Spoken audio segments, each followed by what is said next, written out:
Top quality और consistent performance के लिए सिर्फ सिल्वर पंप्स एंड मोटर्स, नाम याद रखना। હુમલો કરવા માટે લીધી સગીરોની મદદ, પૈસાની લાલચ આપીને કરાવ્યો જીવલેણ હુમલો, પ્લાનિંગ એવી કે પોલીસ પણ રવાડે ચડી. નમસ્કાર, આજની ક્રાઇમ કહાની સાથે હું છું ખુશ્બુ પંડ્યા.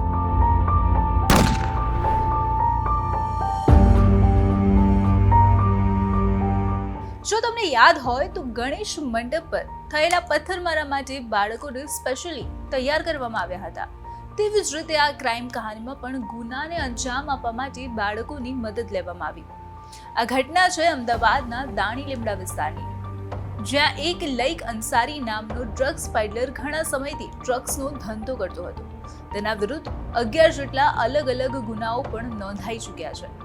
પણ છેલ્લા થોડા સમયથી લઈક અંસારીના આ ફેલાયેલા ધંધા પર અસર પડી રહી હતી, જેના પાછળનું કારણ હતું પોલીસના બાતમીદારો.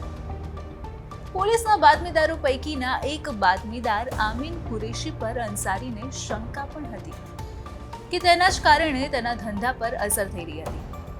તેથી તેને રસ્તેથી હટાવવા માટે તેને હત્યાનું ષડયંત્ર રચ્યું, જેમાં તેને 2 સગીર વયના બાળકોને તેની સોપારી આપી.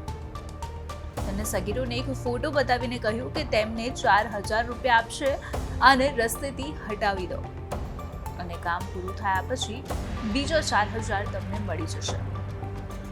સગીરોએ તેમને મળેલા ફોટોઝ અનુસાર આમીન કુરેશીનો પીછો કર્યો. અંસારીએ તેમને એક નંબર પ્લેટ વગરનું બાઇક પણ આપ્યું હતું, જેથી કરીને તે ત્યાંથી ફરાર થઈ શકે.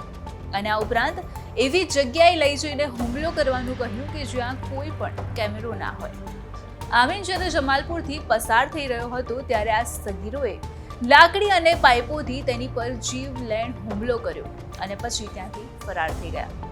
ત્યારબાદ ગંભીર રીતે ઘાયલ થયેલ આમીન કુરેશીએ ફરિયાદ કરી દાણી લીમડા પોલીસ સ્ટેશનમાં. ત્યારબાદ દાણી લીમડા પોલીસે આ હુમલા કેસની તપાસ કરી, અલગ અલગ સીસીટીવીની તપાસ કરી, જેમાં 2 યુવકો દેખાયા.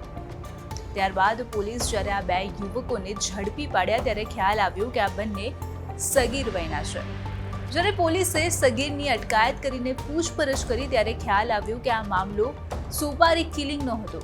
બંને સગીરે સ્વીકાર કર્યો કે લઈક અંસારીએ તેમને મોબાઈલમાં આમીન કુરેશીનો ફોટો બતાવીને રેકી કરેલું સ્થળ આપ્યું હતું અને હુમલો કરવાનું કહ્યું હતું. ત્યારબાદ પોલીસે આ કેસમાં હુમલો કરવા માટે ઉપયોગમાં લીધેલા હથિયારને કબજે કર્યા છે અને લઈકના નિવાસ સ્થાનને સર્ચ કરીને 4 લાખની રોકડ અને મોબાઈલ જપ્ત કરીને વધુ તપાસ પણ હાથ ધરી છે.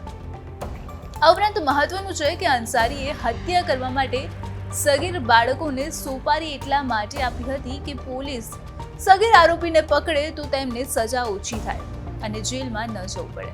પરંતુ ડ્રગ્સ પેડલરનો ભાંડો પોલીસે ફોડી દીધો અને જેલના સળિયા પાછળ ધકેલી દીધો.